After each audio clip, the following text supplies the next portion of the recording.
The International Traffic in Arms Regulations, or ITAR, is a set of United States government regulations that control the export and import of defense-related articles and services on the United States munitions list.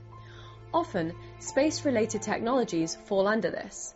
We wonder, would this be true of technology for a lunar greenhouse? As far as restrictions on exchange of technologies, we deal with crops and plants, and the agricultural, horticultural environment between all the countries is pretty much open. We have a lot of people we deal with that are Russian, that are European, Japanese. There's no problem there. But as far as what our cultural diets dictate in space, that might be more of a problem. At South Pole, there was quite a bit of feedback from the crew that too much lettuce or great on the cucumbers.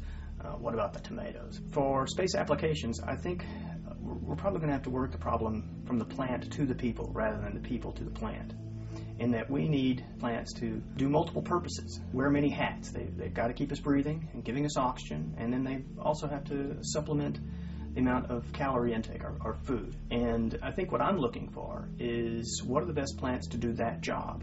And secondary, I ask, okay, well, how popular will these plants be among the crew after they've done their job of keeping the crew breathing air? Then, is this tasty? And is it something that would satisfy an international crew of astronauts? And, my feeling is that going to the moon as an astronaut, global as that idea is, I think those people are going to be, at some level, willing to eat what's ever put in front of them because it means they get to go on a journey that's extraordinary. As an example, if an astronaut had to eat mealyworms, because it's far more efficient to grow mealyworms than it is cattle on the moon, I think it would be hard to swallow, but they'd get it down, and whether it's mealyworms or cow, it'll keep you just as alive.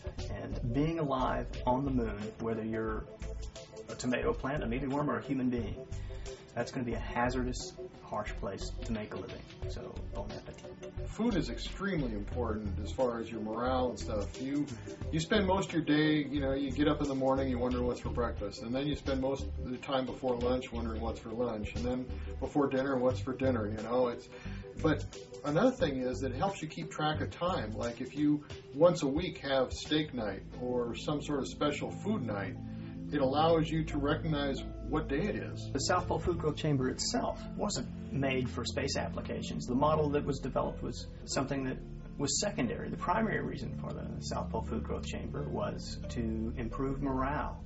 And it improves morale in giving the crew that are stuck down there over the austral winter, 8 months of isolation. They now have fresh vegetables at their meals. When I was there, we had a fresh salad for both lunch and dinner every day. And that's just one of the ways, crunchy vegetables that you can have when you're isolated in the dark. The next thing it did for the crew was they had a nice bright place that they could go into and sit in high humidity. Outside, the humidity on station is in the teens. So it's very, very dry. They go into the greenhouse, they get high humidity, they get bright lights, and for lunch and dinner they get something fresh and crunchy. So food is very important, and certainly that's the primary reason that I got the opportunity to go down to the South Pole and learn what I did.